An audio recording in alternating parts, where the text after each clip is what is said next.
Temperatures heating up over the next couple days. Going to Chautauqua Lake for a quick dip to cool down and enjoy the waves will sound quite appealing. However, not everyone's aware of the dangers lurking within the water. Bronson Rasmussen with our news partner WNY News Now has more on the toxic algae. There's a toxic organism known commonly as blue-green algae that can pose hazardous threats to humans and animals alike. Luckily, Jessica Worsley, the Director of Environmental Health in our county, has tips on how to identify these algae blooms and keep yourself safe.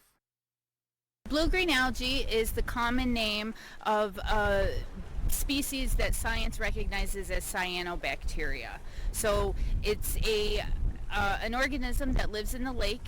It's naturally here. It is a native sort of species. It has not been an invasive species. It's not an introduced species. It's something that's been here, quite honestly, far longer than we've been here. The blooms are not just dangerous, but it's impossible to tell if they're currently emitting toxins. So from a public health standpoint, our concern for these blooms is their potential to create toxins.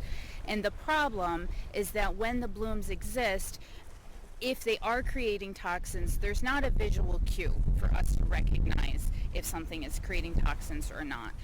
The best thing to do if you spot an algae bloom is to avoid it.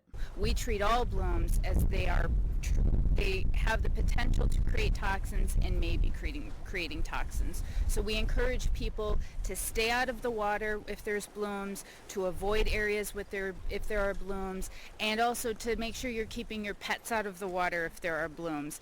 If you notice a suspicious bloom, the health department encourages you to take a picture and submit a report to their website at harmfulalgae@health.ny.gov and to contact your healthcare provider if you are experiencing symptoms that might be related to the blue-green algae. Bronson Rasmussen, WNY News Now.